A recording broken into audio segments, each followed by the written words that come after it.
Hello, everybody, and welcome back to Academy Normal Boots Club.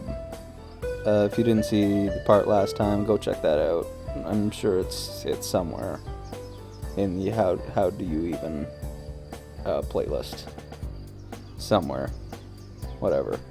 Anyways, last time we found out our protagonist is this weird lady with pink hair and a bow and glasses. I don't know why. It's weird.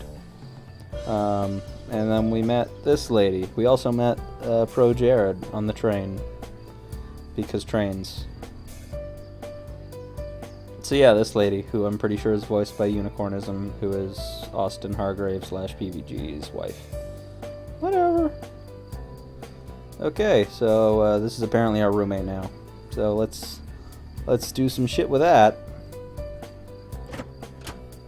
She held the front door open for me, and I hurried inside. Girls filed up and down the hallway, howling greetings and exchanging vague niceties that were, more often than not, how was your break? And look at how tan you got. It seemed like everyone knew each other. By the way, I'm using the exact same girl voice for every girl in this game. Every one of them. All of them, because I only have one girl voice. I followed Mai as she led me through the maze of students and up 2 flights of stairs. Each door on the floor looked the same as the last. Narrow, white doors lining both sides of the pale pink walls. Thin, gold numbers were tacked to the front of each, I guess, walls? Oh, the white doors. Okay, good. The numbers rising as we climbed. You're not missing anything with the campus tour, I promise. Mr. Saitomo does them every year, and he's like totally dull. He just drags you around the entire campus and talks in that weird, squeaky voice of his. Well, at least I have some description for the next time he's talking. I'll tell you everything you need to know. I smiled, trying to let this calm my nerves. Thanks. We headed down a hallway on the 3rd floor. Mai stopped us in front of a door numbered 325. Here we are! A faint smell of I mean, it's potpourri, I know, but I've never seen it spelled. Wafted through the room. The walls, like the hallway, were a soft powdery pink. Mai already defaced them. That's nice. It's a nice way to say that. Also, she did hang the lights already, so fuck her. What the hell? Defaced them with a tapestry of posters, magazine cutouts, and photographs. Some of the photos were of cats, but most were of male models and rugged musicians. Good. There's a cat poster, and then those are musicians. Musicians. These guys are all musicians. Yes. A bunk bed, 2 writing desks with wooden chairs, a small dresser, and a mirror vanity, all clearly provided by the school, were the only pieces of furniture in the tiny room. The top bunk was already covered in neatly tucked blankets and throw pillows of clashing patterns and colors. The bottom bunk had a single stiff-looking pillow and a thin cotton blanket that I didn't need to touch to know it was horribly itchy. Oh, that's nice. I must have grimaced because Mai quickly smiled at me. I brought way too many pillows and blankets. I always overpack. I went to Italy over break, and Mom got real mad because I bought 5 bags, but we were only there for a week. She laughed. She laughed, pulled several blankets and pillows from her bunk, and arranged them neatly on mine. A sudden twinge of guilt and embarrassment hit me. Perfection. There, that's much better. Thanks, Mai. I placed my suitcase on the bottom bunk and began to unpack its contents. Several changes of clothing, pens, pencils, empty notebooks, and a few photographs of my father. A dilapidated stuffed rabbit, an old portable radio, and a small black box. I opened the curtains and the sunlight poured in. So, where are you from? I slid the now empty suitcase under the bottom bunk. About 2 hours north of here. It's a small town called Amaritsu. You probably haven't heard of it. It's real hipster. I set the stuffed rabbit, Mr. Bunny, on my bed beside a purple and teal throw pillow. Oh. Did you go to a different boarding school, or... No, I went to a public school down the street from my house. Really? Public school? Whoa! Is that supposed to be a crazy... I mean, maybe in Japan, I guess? That's a crazy thing. What was that like? Were the students mean? Did you have a lot of friends? I always went to private schools. My parents work a lot. My dad goes overseas, so I think they stuck me here for convenience. They just don't like me. I don't know why. Oh, hey, what's that? You got a big black box, don't you? Oh yeah, girl, big black box. I removed an ornately patterned origami crane from the black box and was setting it on the unclaimed writing. Oh, this? My mother made it for me a long time ago. I set it beside a stack of thick textbooks, which I assumed were provided for me. Aww. Wow! It's so pretty. I've never seen paper like that before. You live in fucking Japan. Yes, you have, you liar. Oh yeah, the lights, let me get them.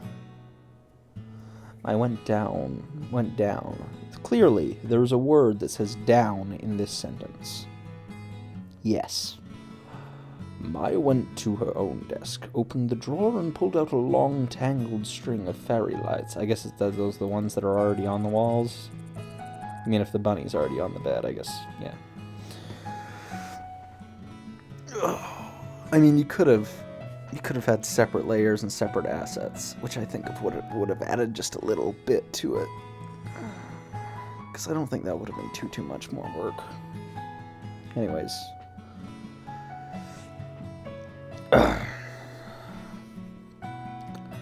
I thought these would look nice. Here, help me string them up.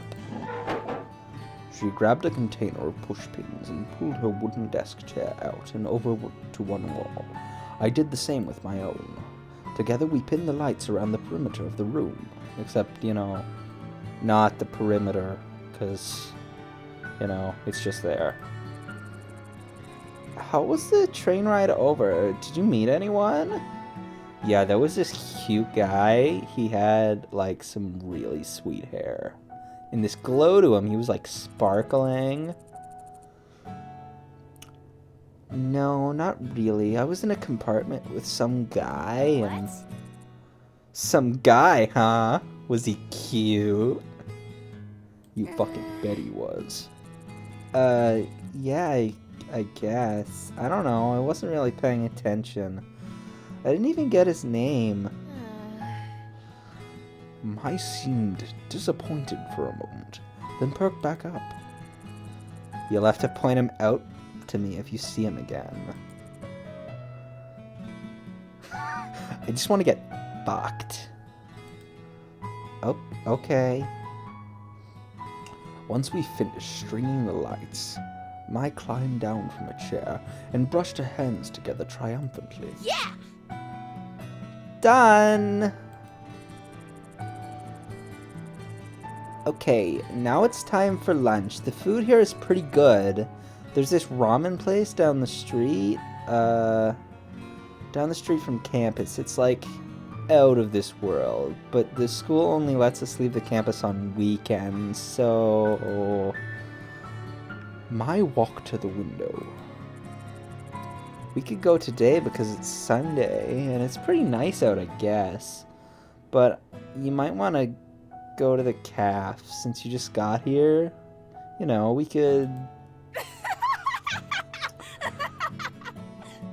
She was suddenly interrupted by her own that word, laughter.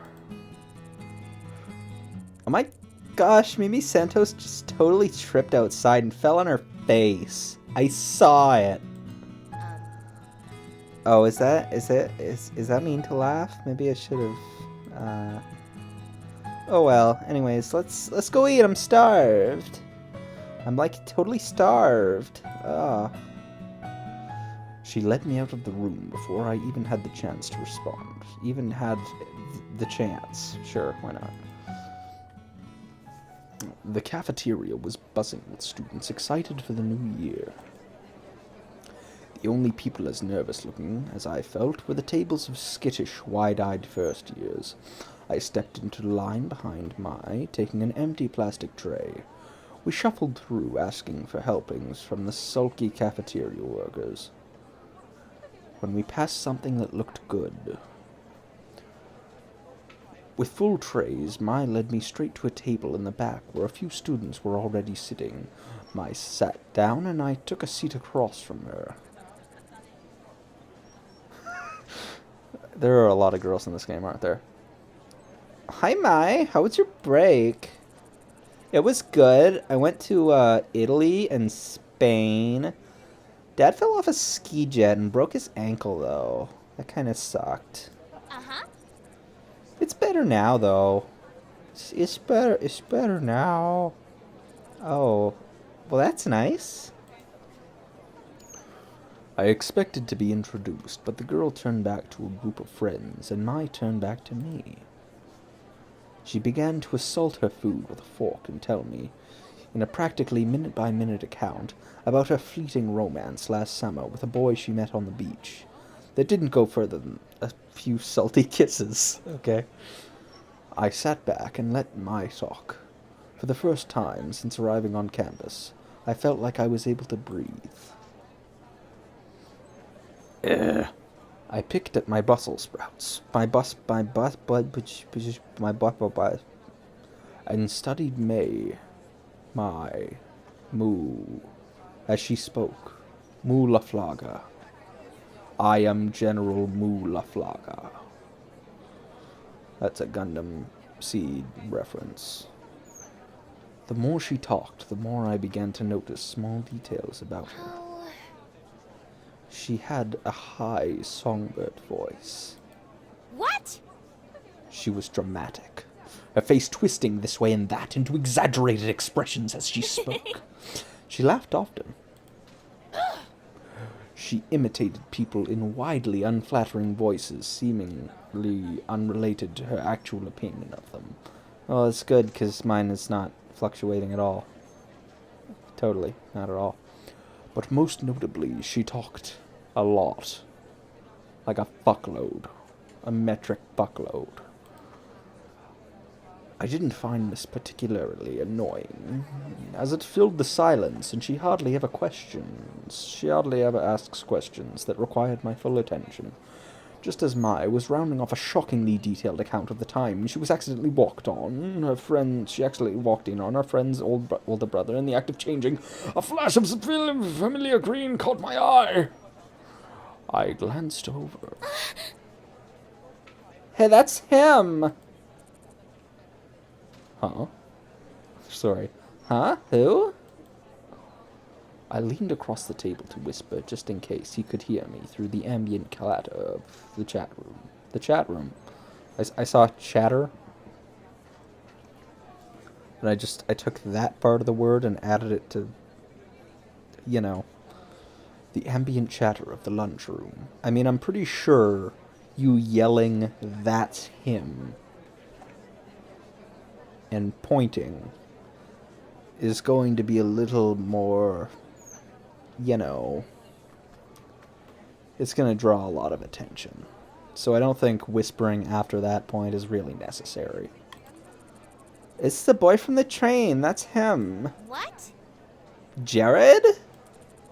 Yeah, with the weird green jacket and swoopy hair.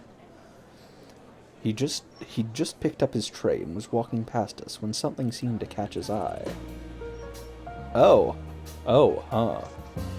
Oh, you. Maybe I should just use this voice for all of the guys. Oh, you. I looked up at him, suddenly realizing he was talking to me. Hannah, I met you on the train. How are things settling down for you? Really well. I found my roommate, and she's been helping me out a lot. I gestured to Mai, who was thunderstruck. In fact, looking around, everyone was. People stopped eating to turn and stare at Jared and me. My shoulders bunched around my neck. Well, if you ever need any help, I'll be around. 3rd year, right? I nodded. All right. Some of my friends are in that year. Of course, they can't compare to me. But I'll give them the heads up. I enjoy that Jared was picked as the pretty boy. It's great. Of course, they can't compare to me. But I'll give them the heads up to look for you. He flashed and dazzled. I can't get over this fucking music. Okay, calm down. He flashed a dazzling smile, then winked. It's the least I can do for such a cute girl. Well, I'll see you around. I watched, a torrent of thoughts raging through my head, as he took a seat next to a bunch of guys who were all wearing the same jacket. What? That's Jared! I think that peaked a little bit. She tore her eyes away from him and looked at me. He's so cute. He's the most beautiful guy in school. Oh, Jared.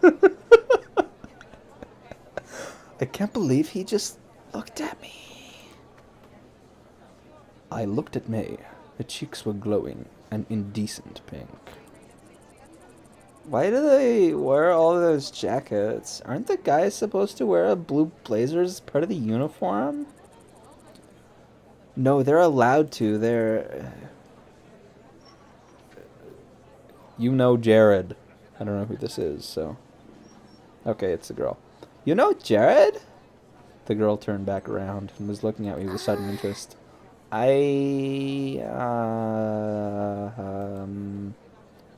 Did you know him? I only talked to him on the train for a few minutes. So not really. We weren't friends or anything, at least. But looking around, Maya and this girl weren't the only ones who were interested. Everybody seemed to be listening in. They seemed so surprised. I lost my British accent entirely. They seemed so surprised when he talked to me. Maybe a little white lie couldn't hurt. No. Lesson on life. Don't lie. Lying's bad. Oh. She looked me up and down, sniffed, and turned away. Oh, well, whatever. Fuck her, then. Mai leaned towards me. Don't mind Mimi. She was just trying to get in with you. So she could just get fucked. She just wants to get fucked. Get in with me? Why? Well, you asked me about those guys and their jackets, right?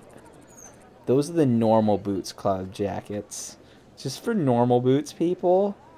They wear normal boots. It's crazy. They're what?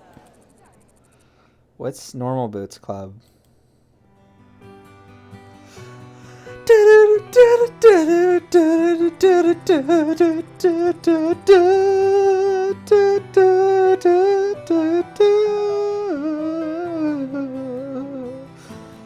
It's the club we have at school here. It's like totally exclusive and full only of the coolest students. It's weird because there aren't any girls in it. apparently girls aren't cool. They're not. They're just not. They get together and play video games. Or something.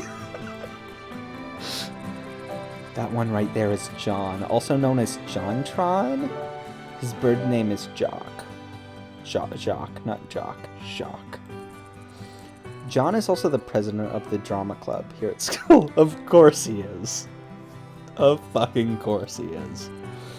Next to him is PBG. He and John founded the Normal Boots Club together. PBG is one of the best soccer players on our team. Is that a fact? I don't know. Then there's Gerard. People call him the completionist because he's obsessed with completing things. He always gets people to completion. Wink. Wink, wink, wink, wink, wink. He has the biggest itty-bitty kitty collection I've ever seen. Yeah, I'm sure he does. Next to him is Jared, also known as Pro Jared. He's a model. What the fuck? Then there's Satchbag, but everyone calls him Satch. He's like crazy smart. Those guys over there are Paul, Nick, and Josh. They write a column in the newspaper called Continue? With a question mark, with a big question mark, and then a period afterwards. Paul, the one standing up, is the student council president. And the guy in the end there is Shane. He knows more about video games than anyone ever. Did you know? I need him to say that line. I need him to. That's just at some point in the game. I don't care when it is. He just needs to say, did you know? She exhaled a dreamy sigh into her mashed potatoes. Sure, why not? Okay. Anyways, I think it's been long enough at this point. We're gonna leave it off here. This has been Asagao Academy. There's a link in the description to go buy it or get it for free. It's a free game, but you can donate. You can pay what you want for the game, basically. Feel free to like, comment, subscribe, dislike if you want. I mean, I do care, but, you know, if you're gonna dislike, at least give me some reason in the comments. That'd be nice. And yeah, subscribe. Definitely subscribe. Do all the socials as well. Twitter, mostly. That's pretty well. All of my social media is just Twitter, and I use that to do almost nothing. So yeah, subscribe, won't you? It'd be great. It'd be wonderful for me. Anyways, thank you everybody for watching. I am the Morbid Hobo. And goodbye.